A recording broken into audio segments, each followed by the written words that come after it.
To summarize the complications that are associated with an elevated blood pressure reading, let's check it here. Yes. So we have cardiac complications like left ventricular hypertrophy, which leads to left ventricular failure, primarily due to heart failure with preserved ejection fraction, and also heart failure with reduced ejection fraction sometimes. The increased workload can lead to coronary artery disease. Neurological complications are the second most important, with hypertension leading to both ischemic as well as hemorrhagic type of strokes. Sometimes multiple vessels being blocked can lead to multi-infarct dementia in the long term. Sudden increases in blood pressure causes what is called malignant hypertension or acute hypertensive encephalopathy. There can also be severe, that is when we usually have headache, projectile vomiting, stupor, coma, death because of increased intracranial tension. Nephropathy, retinopathy, and peripheral vascular disease are quite often seen.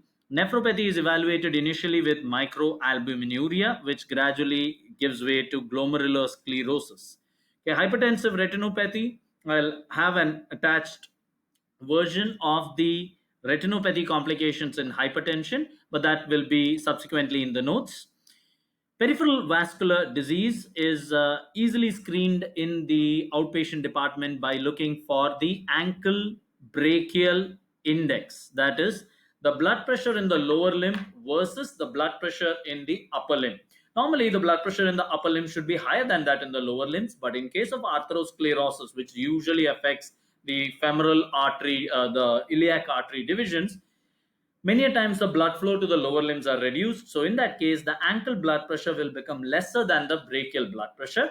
Okay, so the blood pressure at the ankle being lesser than the blood pressure in the arms, if it is ankle brachial index less than zero point 0.9, usually implies that the patient has peripheral vascular disease.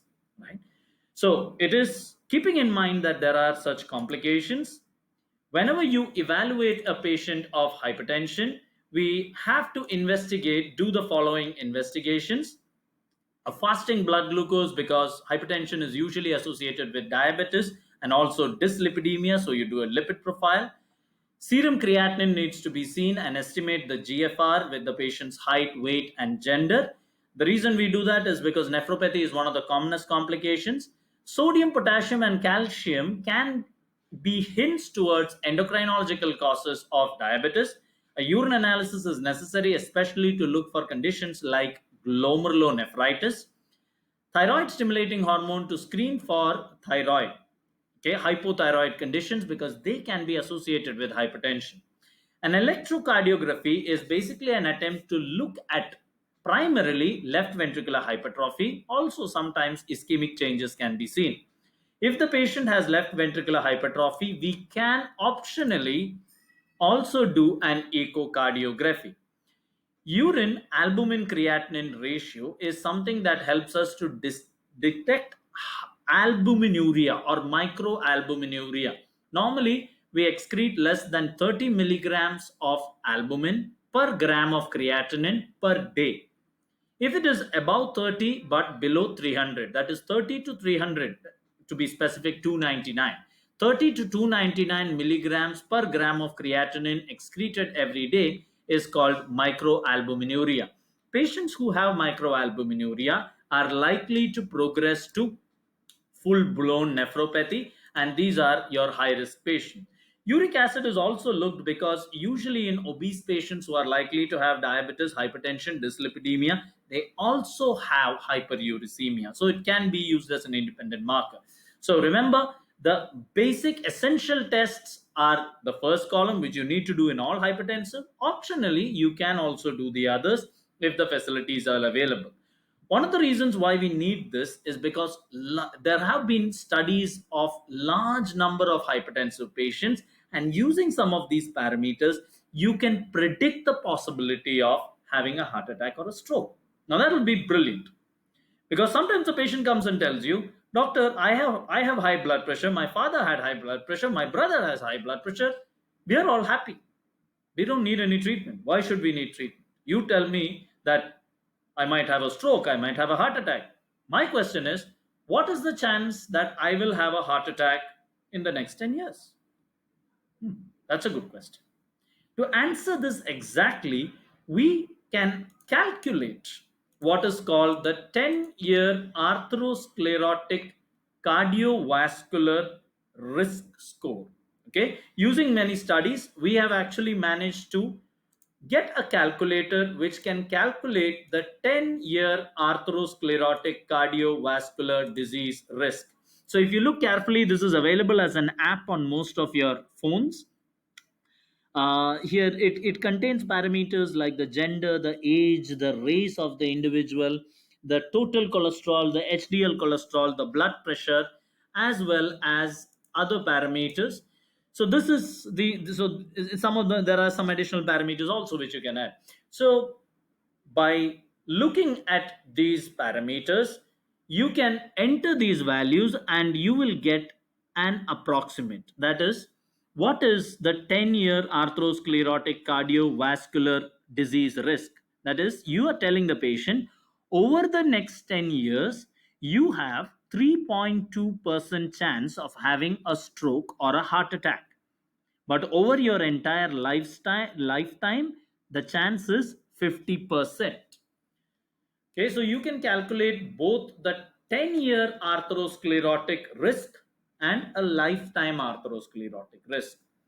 What we tell the patient is by controlling your blood pressure, by controlling your cholesterol, your sugars, you can reduce the risk too, right? You can reduce the risk from 3.2% to 0.6%. And over a lifetime of treatment, you can reduce the risk of stroke or heart attack from 50% to 5%. So, what this tells you is using the atherosclerotic 10-year atherosclerotic cardiovascular risk calculator, we are able to tell the patient what is the risk of stroke or heart attack without any treatment and what is the risk of stroke or heart attack with treatment. You can offer this to the patient and tell the patient this is why you need to get treated and this is the benefit of getting treated, right? So download this app on your phone once you start practicing clinically, because it's such a useful simple application which you can show the patient and tell him that this is the risk, right? So this is the basic things that you must evaluate in a patient of hypertension.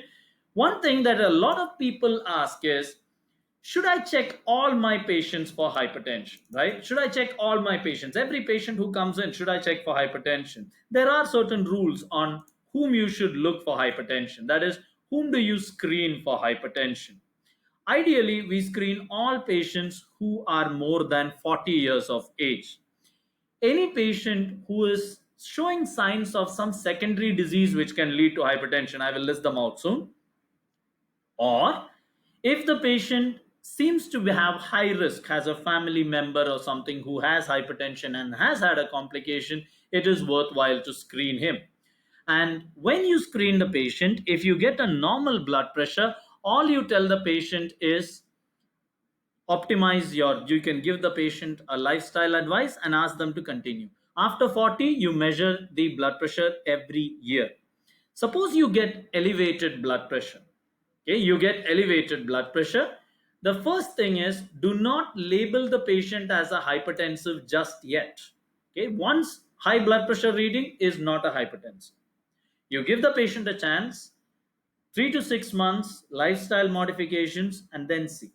If the blood pressure range is usually in stage 1 hypertension, we will not go beyond it. Stage 2, yes, especially if the patient has a high atherosclerotic cardiovascular risk, we might start treatment.